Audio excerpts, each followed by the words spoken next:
Ladies and gentlemen, welcome to my channel and thank you for stopping by. आज मैं हम सब के एक बहुत ही डीपली पर्सनल और हिडन इशू के बारे में बात करना चाहूँगा।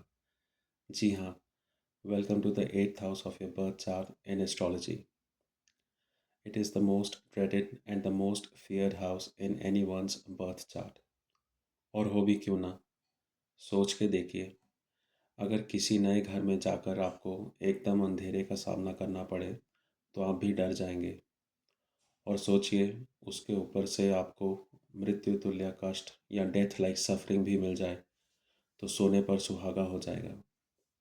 ऐसे ही एट्थ हाउस को the house of sudden and deepest transformation नहीं कहा गया।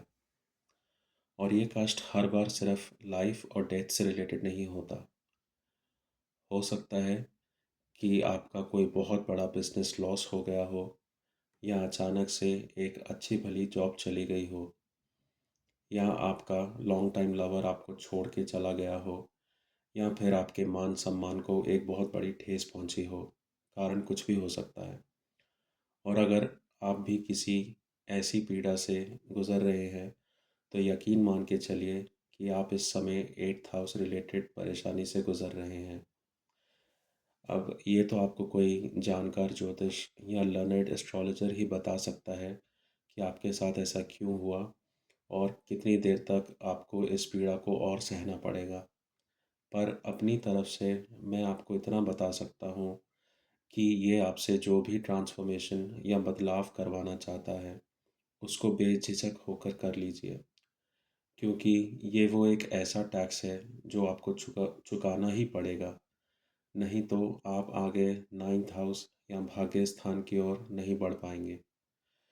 फिर चाहे वो एक complete change in your business strategy हो, कंप्लीट हेल्थ ट्रांसफॉर्मेशन हो, प्यार में धोखा खाने के बाद किसी एक्सपर्ट से रिलेशनशिप कोचिंग लेना हो, या कुछ और हो,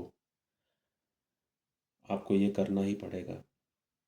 अब यहाँ पर मैं आपको वैदिक एस्ट्रोलॉजी का एक और सिद्धांत बताना चाहूँगा, जिसे हम भावत भावम या हाउस फ्रॉम हाउस बोलते हैं। जैसे eighth from eighth, third from the third, fourth from the fourth, so on and so fourth. तो आसान शब्दों में, अभी आप जिस भी हाउस पर खड़े हैं उस हाउस से उतनी ही और दूर जाना। तो अगर आज आप अष्टम भाव या एट्थ हाउस में फंस गए हैं तो भावत भावम सिद्धांत को यूज़ करके 8 कदम चलने पर आपका सामना थर्ड हाउस से होगा। अब इस कॉन्सेप्ट को समझाने के लिए यहाँ पर मैं आपको इंटरनेट से कुछ पंक्तियाँ पढ़ के सुनाना चाहूँगा, which is as follows. So during a period of death like suffering और मृत्यु तुल्य कष्ट, the third house acts as the ultimate crisis response team, the shock absorber, and a survival engine. The third house governs the conscious mind, the intellect, and your daily choices. When the eighth house triggers a painful ego death or a trauma, the third house helps you consciously choose a new narrative. It allows you to process the pain, learn from the sudden transformation, and choose to rebuild your life rather than wallowing in the destruction.